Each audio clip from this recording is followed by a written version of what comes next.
Hey guys, and welcome to the Working Money Channel. Remember guys, to keep your heads high despite what your portfolio might look like right now. February is supposed to be bullish. I know I mentioned this at the end of January, but I thought I would reiterate it again for those of you guys who might be looking at your portfolio and thinking to yourself, what the heck did I just get myself into?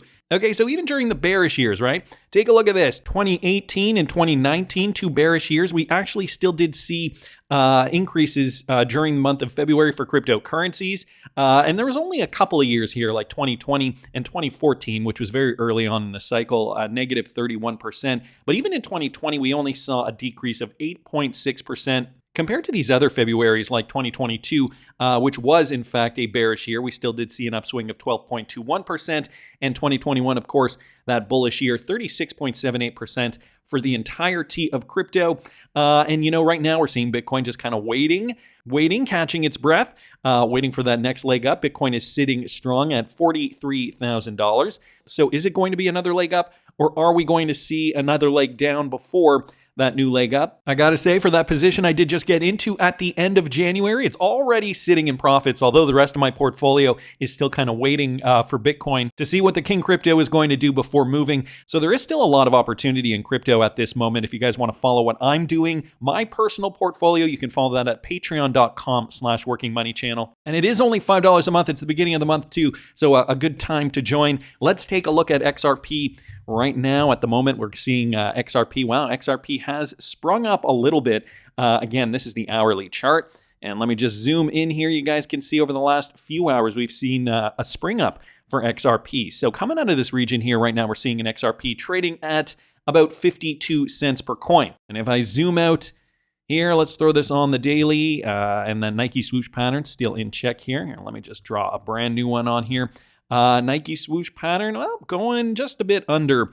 Actually, I didn't actually draw this too straight, but if I throw a trend line on here, you guys can see, just put it down in here. I mean, we're getting very, very close. Underneath that trend line, you guys can see we did dip down a little bit, but XRP is trying to push up to stay above that trend line to maintain bullish. Not too much has changed in terms of fear and greed. We're still sitting at around 57, so sentiment in the space is fairly neutral. Check this out, though. Bitcoin dominance 51.1, so Bitcoin is still the king. Altcoins have not moved necessarily away from Bitcoin, so we still got to wait and see. Of course, the other thing that I wanted to mention too was the beginning of the month was just a couple of days ago now, and Ian Bin's bringing this up. Ripple did in fact release the escrow, but then locked up what looks like 800 XRP after releasing only 600 million. Now that math doesn't check out, and I don't know, I was wondering if they got it wrong here, but it looks as though Whale Alert did note here 500 million XRP was locked in escrow, and then another 300 million apparently was locked in escrow, and he has all the information here linked in this tweet. So I will link this for you in the description of the video. Even down here, this article here says, sometimes they make typos, but this article does here say, where did it say it now? Right here. For context, Ripple usually unlocks 1 billion XRP from its escrow accounts on the first day of the month. Shortly after the unlock, Ripple usually relocks in 80% of the total sum. So usually what we've seen, because we have not actually we haven't actually seen the real world utility being utilized on the XRPL. So what Ripple has been doing is relocking in the escrow because it's just not being utilized. But now, guys, it's looking as though something a little different is happening. And even Crypto Basic is noticing this. So I'm going to keep my eye on this. They also noticed, too, that this is also happening, coinciding with that Chris Larson XRP address hack. Tony Edward from the Thinking Crypto podcast also made some comments on this. A lot of XRP maxis are going crazy because of my post about Chris Larson. Guess you can never criticize anyone from Ripple for them or their worlds fall apart. For my level-headed crypto investors who hold XRP and are diversified, I'm here with you, still bullish on XRP for this bull market. Chip did respond here. Oh, we have criticized Ripple plenty, CBDCs, carbon credits. And, I agree as well. This is what I call the double-edged sword utility of XRP. I mean, we hold it. Not saying that we necessarily like who Ripple is partnered with at the top. For example, the World Economic Forum, CBDCs, carbon credits, all the points here that Chip is making. However, Larson's personal wallet getting compromised has nothing to do with Ripple. Tony's saying the situation does not exist in a vacuum. If he was not on the board as chairman, doing interviews, talking about custody and the future of Ripple, donating money and lobbying for Bitcoin code change, and was just out touring the world, then no one would care. And then Chip did respond here during an early morning spaces on X. David Schwartz mentioned to me that Larson's custody wallet might have been established quite some time ago. So that could be why it was hacked. Maybe it did not have the proper security measures. Ripple uses Metaco for custody, and there's no problem in that area. As for the Bitcoin code change, did that lead to anything? I see it as a non-issue. And then Tony responding here, regardless of when they were established, as a chairman of the board who is a billionaire and his actions create optics that affect the Ripple equity and XRP value, it is his responsibility to make sure everything is up to par. And so, two different sides to this coin here. Chris Larson probably doesn't even take care of that custody. I'm sure he has an assistant doing that kind of stuff for him. Nevertheless, another opinion here in the XRP community. Wanted to thank Tony, Edward, and Chip here just for posting that. So guys, what else is happening with regards to the rumblings in Congress? Guys, I happen to see this. Now, this was a part of an interview that I mentioned the other day from CoinDesk. XRP Drops posted this particular clip though, okay? Cynthia Lummis, CBDCs are unnecessary in the US. So she's on our side. Listen to this. Think that the United States will see a CBDC anytime in the near future? I sure hope not. I am one who believes that CBDCs are unnecessary in the U.S. There are already behind the Fed's pay windows the ability for them to digitally convey among central banks digital assets of any kind. So it really is not a tool that would be necessary for financial interactions between and among central banks around the world. I oppose a direct-to-consumer central bank digital currency. I think that in that format, it is available as a tool of surveillance. It allows central banking too much control. It allows agencies of the federal government to obtain more and more information from U.S. consumers than was ever intended in our fiat banking industry. So I'm opposed to a central bank digital currency, certainly opposed to one that's direct to consumer. I love hearing all those points. I mean, when we get Congress on board against the tyranny of the powers that be, this is a good thing for America. So I wanted to thank XRP Drops just for posting that. Wrath of Kahneman also bringing this up. Okay, guys, how Architect Partners sees Ripple's acquisition of Metaco. So I don't know if you guys caught this. Obviously, Metaco was acquired by Ripple back last year, May 2023. A major crypto market participant comes alive. Ripple has large aspirations, namely the transformation of the 156 trillion cross-border payments market. And what Architect Partners said here, I have the report up here, and I will link it in the description if you guys are interested. Over here, acquisition of Metaco by Ripple. You can see they play a role in central bank digital currencies and allow the issuance of settlement of any type of tokenized assets as the market develops. But here they mention custody is table stakes. So when it comes to the custody business for Ripple specifically, this is kind of the minimum they have to do in order to keep up. The safekeeping and security of crypto and digital assets are essential for Ripple's ambitious strategy. So talking about it in terms of table stakes, if you guys don't know what that term is, I brought it up here. In business, table stakes are the minimum entry requirement for a business or business arrangement. They can be price, cost model, technology, or other capability that represents a minimum requirement to have a credible competitive starting position in a market or other business arrangements. So they are saying, this is the minimum of what Ripple has to do in order to get into the custody game, which you can only imagine will just get larger and larger, and Ripple's moves getting bigger and bigger as we move forward. So going to keep an eye on this. Wanted to thank the Wrath of Kahneman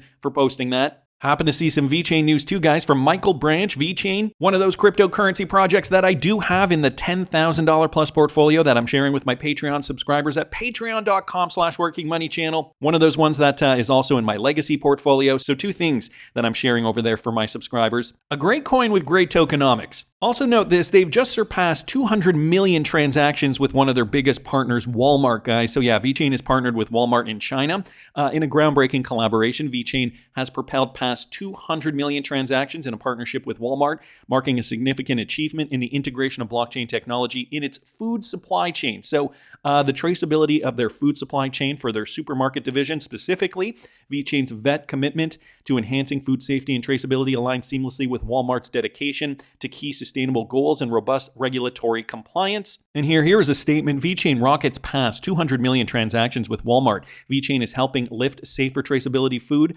with blockchain tech plus regulatory compliance, helping align Walmart with key sustainable goals. Another collaboration from VeChain launching a better future. And so, guys, this is partially why I'm interested in the VeChain crypto. It's got a lot of things going for it. Not only that, they're giving money, micro grants to their community, specifically Eisenreich here posting this. Thankful to be a recipient of the VeChain Micro Grant, a program developed to encourage community contributions beyond coding. So this is not just for coders either. This is for community members who are looking to share information about VeChain and what VeChain is doing. Here is Sunny Liu, the VeChain founder, talking about this specifically. Listen to this. We give more micro grants to people who are contributing to the ecosystem, to the VeChain's the community as well, more than just coders, because we believe that the future, the ecosystem is not just about the developers. Developers for sure is very, very important, right? Plays a very important role.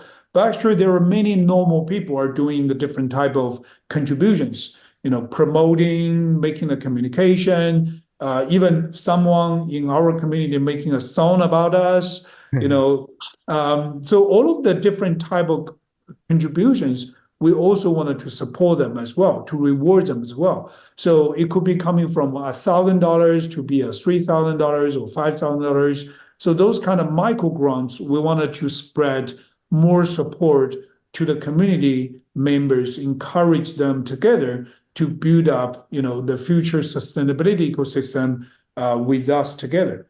So microgrants, full disclosure here, I am not being paid by VeChain for microgrants. I just love the project. This is why I talk about them. But here we have Eisenreich here saying he was thankful to be the recipient of one of those VeChain microgrants. So some people are being paid now to support the VeChain ecosystem, just in terms of visibility. I guess you could call it, paid promotions with influencers or what have you. Nevertheless, this is what's happening over there at the VeChain camp. I'm also noticing more partnerships developing with the Temenos exchange, guys. One of those big Ripple partners, Wealth Dynamics, is now available on the Temenos exchange. So Wealth Dynamics is a provider of client lifecycle management solutions, and they're available on the Temenos exchange, a partner ecosystem of integrated fintech solutions. And so what does Wealth Dynamics do? They're a solution that enables firms to support the full end-to-end client lifecycle, helping deliver more proactive, efficient, and engaging prospecting, onboarding, and relationship management. So a full suite there. Integration with the Temenos suite enables a seamless and omni-channel approach across digital engagements to clients.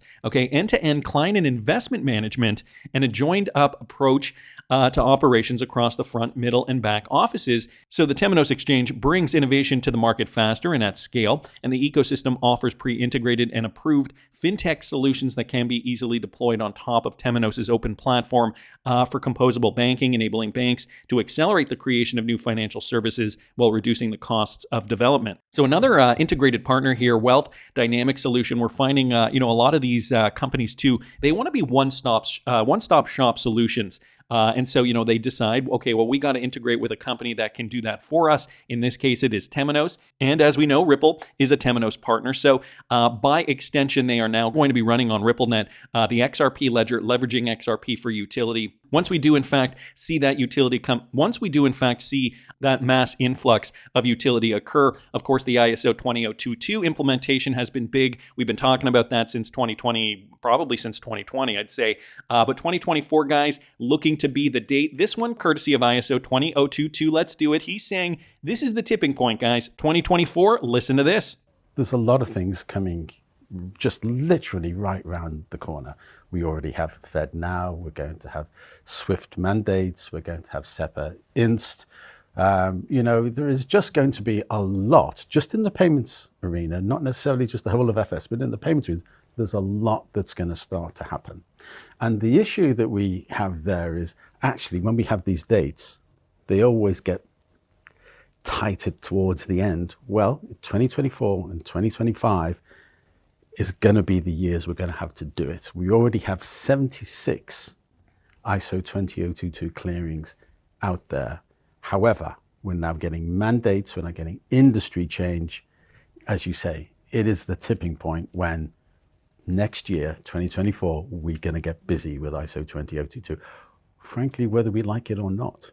We're going to get busy with 20022, whether we like it or not. So guys, this is now the turning point, as he's saying, the tipping point in financial transformation. So a great clip by ISO 20022. Cypress Domenicore here also pointing to this exact fact here. Okay, lining it up, I got to say, a great little video here on Twitter. There is a fintech retreat happening in San Francisco, February the 5th to 6th. So that is happening Monday, Tuesday of next week. And for those of you guys who might want to know a little bit more about that, I got the page up here, and I'm going to put all the resources down in the description of this video. Fintech Retreat for North America, February 5th and 6th. So you'd think, okay, North American banks or maybe service providers are going to be attending this thing.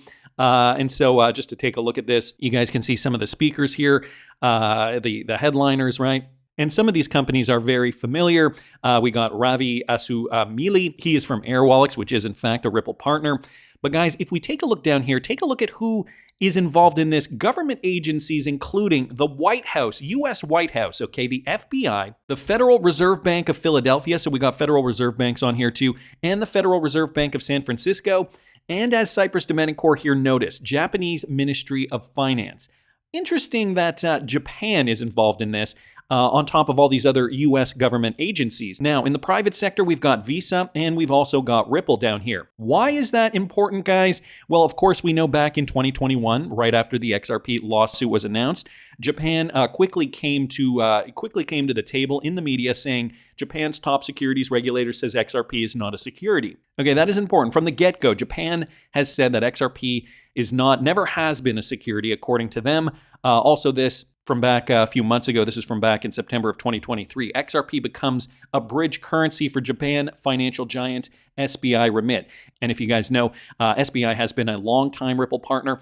And so they are saying now cross-border payments with SBI Remit had become a big development here back in September. SBI Remit and Ripple have embarked on a partnership that has introduced a twist to the scene. Strategic attention to pivotal Asian markets has integrated a surge of crypto adoption. And now cross-border transfers have witnessed a seamless and cost-effective revolution using XRP. So months before that, or a couple of years before that, they're saying XRP is not a security. Now they're utilizing XRP. On top of which, guys, we have the Visa and Ripple connection here. A tweet from Cypress Domenicore here, just noting the Davos event from back last month. And we had Eric Van Miltenberg from Ripple, along with Todd Fox from Visa, both on the stage at the same time. Now, for those of you guys who might not remember, this is old news. December 2018, Visa did acquire Ripple partner Earthport for $250 million. So they already have or had a big partnership brewing in the background. Ripple enabled Earthport. This was a time when MasterCard and Visa were vying for the Earthport deal. Visa finally won out, paying a whopping $250 million. So Earthport is Ripple enabled, on top of which LinePay and Visa did partner on next generation fintech solutions. Now, guys, this also coming out of Tokyo, which brings us back to that Japan connection from back in 2019. LinePay Corporation, operator of digital wallet and fintech services on the Line messaging app, and Visa, the global leader for payments, today announced a strategic partnership that will see them create new financial service experiences for their collective user bases of millions of consumers and merchants worldwide. So it's interesting to note, Japan and the U.S. also have very strong ties. Considering Japan is, one of the first out of the gate that has said XRP is not a security, I could see, some kind of a development here. Why the Japanese Ministry of Finance is here and no other country is still a bit of a head scratcher. However, you can't deny these connections, guys. Also, Ripple here, as noted by Cypress Domenicore, one of the only crypto-related companies, or at least one company that does, in fact, utilize one particular cryptocurrency, namely XRP, is the only company here on the list. So an interesting new revelation here. Wanted to thank Cypress Domenicore for posting that. And so with XRP utility, guys, the speculation inevitably comes along with it. This one from Michael Branch. Now we're looking at an XRP price potentially being $771 per coin based on what this guy said the other day. If you guys didn't catch the video I did, $30 to $50 trillion. All trading on XRP. These are his words. All trading on Archax. If you guys didn't catch this video, I will link it up here in the top right-hand corner. And by the way, I guess I should just take the time to say thank you, guys. We're getting very, very close to 100,000 subscribers. I'm going to be giving away 2 Ledger Nanos, but you do have to be subscribed. So hit that subscribe button now. We're only about 720, I'd say, subscribers away. We're trying to hit this by March 31st. So you could be the winner of a Ledger Nano if you are subscribed to the channel. So please subscribe now to be eligible. With regards to the $771 per coin, I was taking a look at the Athi model, the Athi-Michnik model, and was messing around with that. I'm going to show you guys what I found. They're saying 771 based on the price of the crypto asset reaching 20% of the total $50 trillion market. Now, if you guys watched that clip, you probably heard him say that they could take, in fact, 30 to 50 trillion of the $1.4 quadrillion market. So I just wanted to do a little bit of math here. If we're assuming 1.4 quadrillion. Okay, let me just pop that in here. That's billion, right? Trillion. Just want to make sure I got it right here. Quadrillion. And you divide that by 365 days a year. Now we're looking at 3.8 trillion. So 3.8 trillion per day, roughly. Okay, I'm going to pop that in there. Gold market share, I'm not going to touch. A lot of these factors might not apply or they may change. I mean, we don't really know. If we look at locked supply, that we can estimate if we were to assume that this is going to happen relatively soon. Well, you can see down here, XRP circulating supply is at about 54 billion. So 46 billion is still in escrow. So let's pop that in here. 46 billion still in escrow. And the valuation year, we're at 2024. And the steady year, if we want to look at this is when the game is over. I put 2040 in here. I mean, it could be 2030. I don't know if this is really going to affect the price. However, let's just throw it in there. And market growth, 10%. I mean, I don't know. Over time, it'll probably grow faster. But I'm just going to put in 10% to be conservative here. So if we put those calculations in here, guys, we are getting something very, very close. $766.20, $766 per XRP. Now, this was at 2030. If I put it to 2040, yeah, that doesn't really change much. It just changes the present value down here. But guys, that is with 46 billion still locked in. Of course, by this point, this number might go up because transactions will go up. And of course, the locked supply will drop. So, once the locked supply does drop, then this price will likely go down a bit, right? But for now, we still have 46 billion XRP locked up. I also want to make note of the present value, guys, $16.67. Basically right away, that would be the present value if all this were to start happening, I don't know, in a few months in 2024, as the CEO of Archax assumes, okay? So that means basically a $16.67 XRP right away, and then $766 in the future. And on the low end, I mean, let's say we take 3.8 and we divide that by 5 to give 20%. So 0.76 here. Actually, let me just keep all these things. 0.76. Let's say locked supply is somewhere at 46 billion. Okay, valuation year 2024. And let's put that at 2040. Market growth 8.5%. Yeah, sure. Okay, let's leave it there. So guys, I'm still looking at a value of $203.24 based on the Michnik Athi model for an XRP. I mean, $30 trillion all trading on XRP, guys. This is just on Archax too. Who knows what other providers are going to be using XRP for this particular purpose? I don't know. That's just my opinion, but I want to hear what you guys think. Please subscribe to the channel, guys. We're trying to hit 100,000 by March 31st. I will be giving away 2 Ledger Nano, so please subscribe to the channel if you haven't already. Like the video if you like the content I'm providing. I always love hearing your comments. See you in the next one, guys.